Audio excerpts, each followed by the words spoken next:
Menanggapi pertanyaan, Pak, siapa yang menjamin harga dalam katalog elektronik bahwa itu paling murah, bahwa itu nggak mahal dan lain sebagainya? Ini adalah mindset-mindset yang konservatif, Bapak Ibu. Yang inilah yang akan membuat kita tidak maju-maju, ya. Harga itu, ya, kalau kita melakukan proses pengadaan barang jasa, ya, yang dicari kesepakatan dalam transaksi itu bukan adalah mengenai jaminan harga. Harga itu bukan untuk dicari jaminannya, bahwa tidak ada satupun yang bisa menjamin suatu harga kecuali produknya diatur harganya oleh pemerintah. Contohnya BBM, ya, seperti itu dan lain sebagainya. Beberapa gelintir produk-produk yang memang harganya resmi diatur oleh pemerintah. Tapi yang tidak diatur oleh pemerintah, ya tidak ada satupun pasar menjamin. Sehebat-hebatnya LKPP bikin prosedur katalog versi 6, ya, harga itu bukan masalah jamin menjamin. Transaksi pengadaan barang jasa adalah mencari kesepakatan harga, bukan jaminan harga. Jadi nggak ada yang menjamin dan jangan memaksakan, oh LKPP itu harganya harus saja standar minimum maksimum, nggak ada Bapak Ibu ya. Di era yang sekarang ini begitu terbuka, setidaknya begitu transparansinya sebuah harga, maka justru filternya adalah pembelinya Bapak Ibu, bukan yang punya pasarnya. Dan dengan begitu mudahnya kita melakukan searching dengan berbagai teknologi artificial intelligence sekarang, mudah sekali kita bisa menemukan bahwa kalau harga ini itu adalah wajar atau tidak wajar itu mudah, ya. Jadi harga itu bukan dicari sebuah jaminannya. Harga itu adalah untuk dicari kesepakatannya, Bapak Ibu. Bukan masalah mahal atau murah. Bukan masalah mahal atau murah, tapi kesepakatannya. Karena faktor pembentuk harga sendiri itu ada banyak faktor.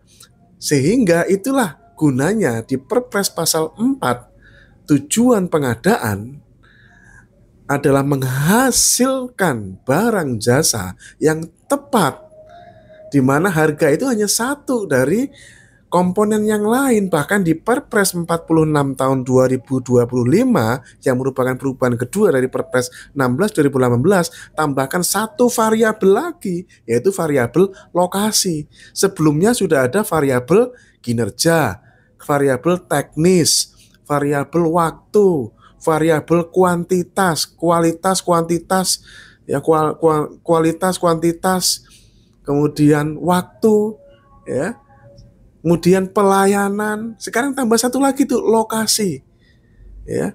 Jadi barang jasa yang dihasilkan dari transaksi belanja, faktor yang membentuknya itu begitu banyak, paling nggak 5, ya. Kinerjanya, spekteknya, waktunya, ya.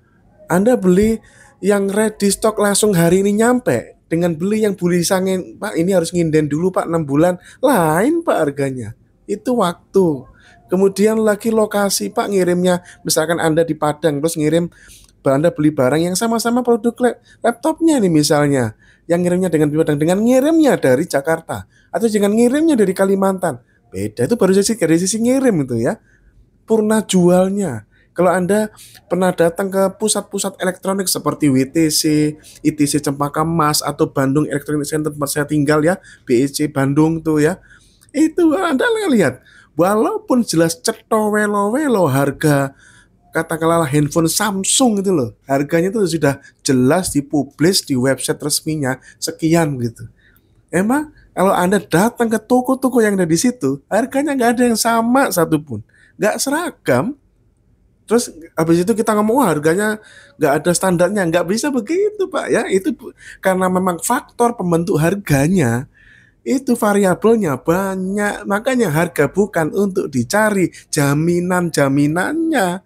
Wah siapa yang jamin nanti ini negara nggak bisa menjamin harga? Itu Bapak Ibu berarti belum bisa beradaptasi dengan kondisi perkembangan pasar terkini. Variabel pembentuk harga itu begitu luasnya.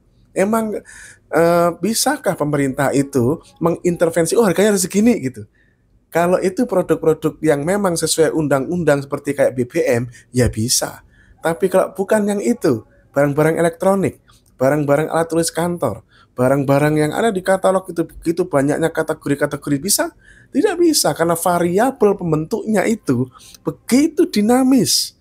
Ya, apa saja spektek, spek kinerjanya, waktunya, pelayanannya. Bapak Ibu, Anda tahu yang bedakan antara penjual yang di DVTC itu, Bapak Ibu. Kalau garansi produknya itu handphone, ya misalnya Anda mau beli handphone Samsung tuh, itu sama garansinya Samsung. Tapi yang bedakan Anda tahu, Bapak Ibu, mereka itu bersaing garansi purna jualnya. Ada yang nawarin, Pak, kalau beli sama kami, Pak, ada ini ada asuransi kehilangan, Pak. Ada anti goresnya, Pak, gratis. Ada ini, mereka bersaing dari dalam hal pelayanan purna jual loh, Bapak Ibu. Makanya harganya lain-lain. Jadi bukan gak usah mempermasalahkan dan menjamin harga yang pasti murah itu yang mana, karena memang bukan mencari harga murah. Itulah yang menyebabkan Bapak Ibu ya, harga itu dicari ada harga terbaik, bukan harga termurah ya. Adalah harga terbaik, bukan harga termurah.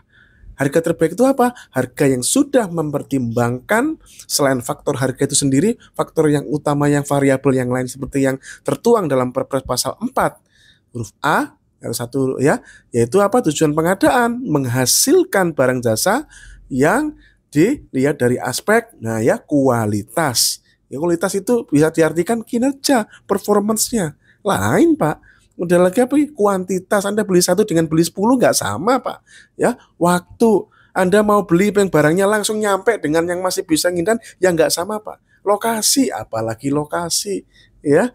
Ya, pelayanan yang tadi saya ceritakan, bertarung purna jual tadi sekarang ya, seperti itu. Dengan variabel-variabel seperti itulah, maka kunci dari transaksi pengadaan barang jasa adalah mencari kesepakatan harga dan memastikan tidak ada yang gratifikasi, suap, fiktif, dan under spesifikasi. Sukses selalu.